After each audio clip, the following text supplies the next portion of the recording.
A hot air balloon floats just above the ground. The balloon is stationary. There is the key language which you should notice when you're reading questions. The balloon is stationary. By mentioning that the balloon is stationary, this implies that the balloon is not moving. Now, when something is not moving, then its velocity is zero, its acceleration is zero, and when its acceleration is zero, then it means that the resultant force on it is zero. In a way, stationary is another way of saying that it is in equilibrium. And not only does it stop there, it also goes on to say that it is held in place. It is held in place. Being held in place means that you are being suspended, but in this case, it's not suspended. It's held such that it cannot move. It's held such that it cannot go anywhere by a vertical rope. So without this rope, we would expect that this balloon would go upwards. It's only natural, it's only logical, since the rope is tied to the ground and it's then tied to the balloon, and the rope is the one that is holding the balloon. Then it is a natural expectation that if it is the rope which is doing a job of holding the balloon in place, then the balloon otherwise would go upwards if it was let loose.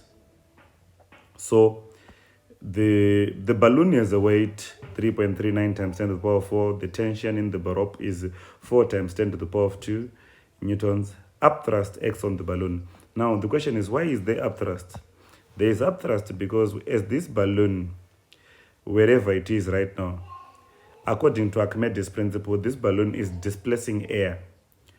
The space that it is occupying was supposed to be occupied by a fluid. So according to Archimedes' principle, then there is an upthrust on this balloon.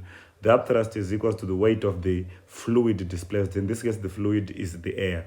So there is an upthrust on this balloon because of the area of the volume that it is occupying. So there is an upthrust on the balloon.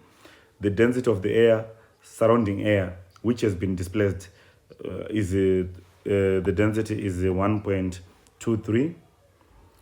On Fig 2.1, draw labeled arrows to show the directions of the three forces acting on the balloon. So you are actually told that there are three forces acting on the balloon. But the most obvious of these forces, since the balloon has been said to have weight, the most obvious of them, of the three forces, is weight. The good thing is that they did not hide the forces. Then we are also told that there is an upthrust which acts on the balloon. So it's good because this makes things a bit more obvious. Sorry. Then we are also told that besides the upthrust, we are also told that there is it is held by a string. This balloon, a string is holding it down. So we can agree that without this string, the balloon would want to go upwards. The fact that it is not going upwards, it means that the string is applying a force down, which is going downwards onto the balloon. So we can label it like that and label it T like this. So these are the three forces acting on the balloon. So, and I think it makes sense like that. Calculate the volume to three significant figures of the balloon. Now, the volume to three significant figures of the balloon, we have to start off by understanding that they have given us hint. That's why when we are reading the questions, we must read the questions holistically and in full. Why? We are told that it is stationary and it's held in place, meaning that it's not moving. The resultant vertical force, for example, we can agree that it is zero. Otherwise, if there was a resultant force, there will be an acceleration. If there was an acceleration, there will be a change in velocity and it will be moving. So resultant vertical force is equal to zero. If the resultant vertical force is equal to zero, then the forces that are acting on the balloon going upwards must be equal to the forces that are acting on the balloon going downwards. So who is going upwards in this case? The upthrust is going upwards. And who is going downwards in this case? The weight and the tension are going downwards. And these forces, the ones that are going downwards, their sum must be equal to those that are going upwards. For the sole reason that if they are equal, the one going upwards and the one going downwards, then their resultant will be zero. So that's where we come to this question, and then we say upthrust, as you can see here,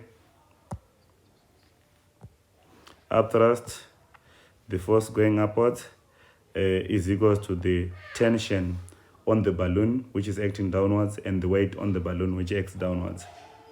Now, upthrust is found by using this formula where rho is the density of the air that has been displaced, V is the volume of the balloon, which is also the volume of the liquid that has been displaced, in fluid, in this case the air, and G is the gravitational field strength.